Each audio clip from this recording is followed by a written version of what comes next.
কীরকম আছো তোমরা সবাই? আশা করি সবাই ভালো আছো।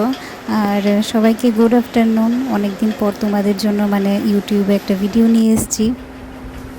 আমাদের কিন্তু কার্তিক মাস শুরু হয়ে গেছে, আজকে থেকেই দামোদর ব্রত শুরু হয়ে গেছে।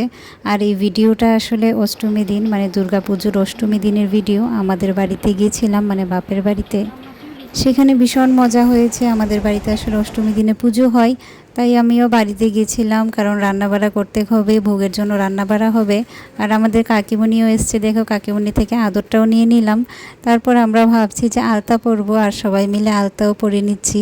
অনেক দিন পর আলতা পরছি, এমনকি আমি আমার বিয়েতে বোধহয় লাস্ট পরেছিলাম, আমার মনেও নেই আমি কখন লাস্ট আলতা পরেছিলাম। আমার ছোট বোন কিন্তু আমাকে আলতাটা পরিয়ে দিচ্ছে, আর দেখো কি সুন্দর হয়েছে আলতাটা। এদিকে আমার মাও কিন্তু ডাইরেকশান দিয়ে দিচ্ছে কিভাবে পরাতে হবে।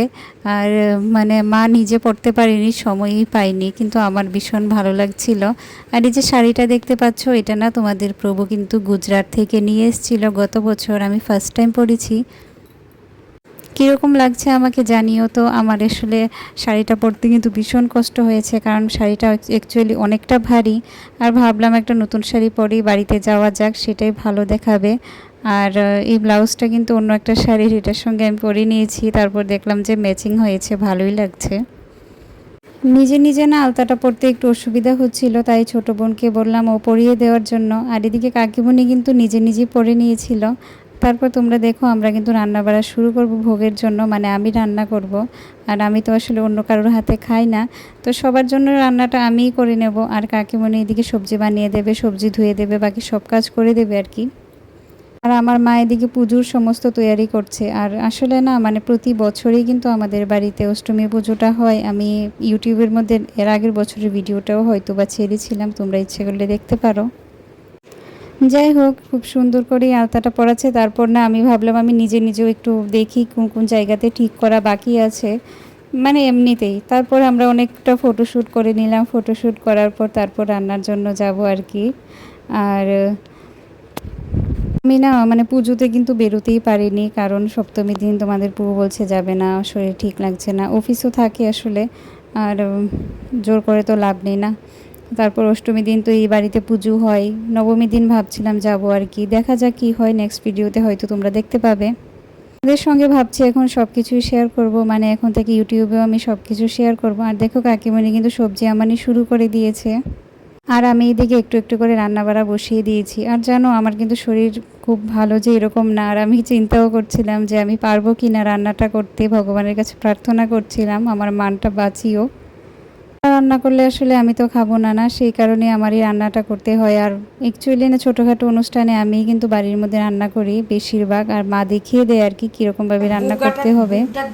ওর ভাবলাম অনেকক্ষণ সময় ধরে না খালি পেটে আছি, তো একটু ফল প্রসাদটা পেয়েই নিয়েছি আমি, যেহেতু আমি আর অঞ্জলি দেব না, আমি উপবাস করিনি। তো ভোগ টোগ লাগানোর আগেই আসলে অন্নভোগের সময় তো অন্নভোগ লাগবে, এই যে ফল প্রসাদটা আমি পেয়ে নিয়েছি।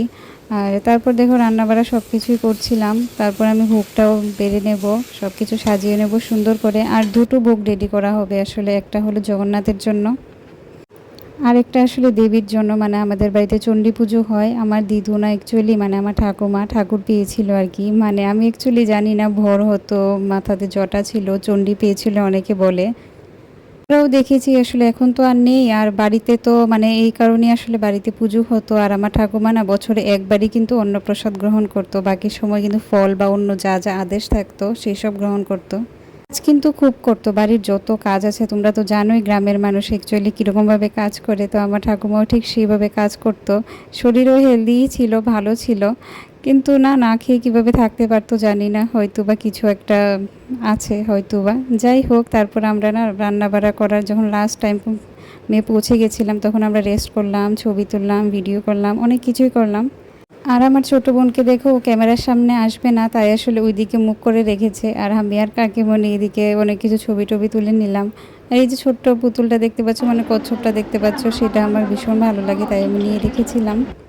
আর কাকিমণি কিন্তু আমাদেরকে ভীষণ আদর করে। আর আমাদের বাড়িতে যখনই আসে না, সব কিছু নিজের হাতেই করে নেয়, বলে দিতে হয় না এটা করতে হবে সেটা করতে হবে, এইভাবে করো সেভাবে করো, নিজের আপন মনে করে নিজের বাড়ির মতো করে সব কিছু করে নেয়।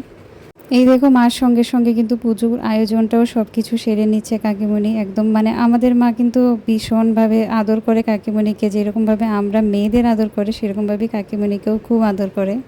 সবার বাড়িতে আসলে এরকম মিল, এরকম রিলেশনটা দেখা যায় না, তাই তোমাদেরকে এটা অ্যাকচুয়ালি স্পেশালি আমি বললাম যে কাকিমণি কতটা ভালো। তো তোমাদেরকে ভোগ দর্শনও করাবো। আর দেখো কিভাবে পুজোটা হচ্ছে। আর মা কিন্তু অনেক কিছুই ভোগে দিয়েছিল, আমি সব কিছু করিনি, মানে আমি কিন্তু অল্প অল্পই রান্নাবাড়া করেছি, কারণ আমার শরীর সেরকম ভালো নেই, অনেক কিছু করতে পারবো এরকমটা না। যাই হোক, তো কিছু করার নেই।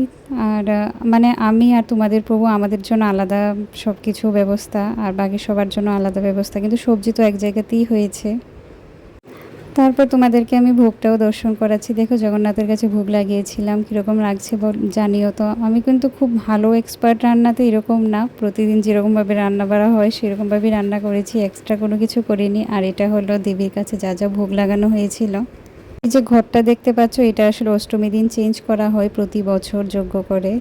যাই হোক, রান্নাবাড়া করে সব কাজটা শেষ করে আমি এখানে বসলাম, একটু সময়ের জন্য একটু রেস্ট করলাম। তারপর আসলে অনেক কাজ আছে, আর প্রসাদ কিন্তু এখনও পাইনি। তোমাদের বউ বলছে আর একটু পরে প্রসাদ পাবে। তারপর আমরা একটু সময় রেস্ট করার পর একটু ছবি তোলার জন্য ট্রাই করলাম।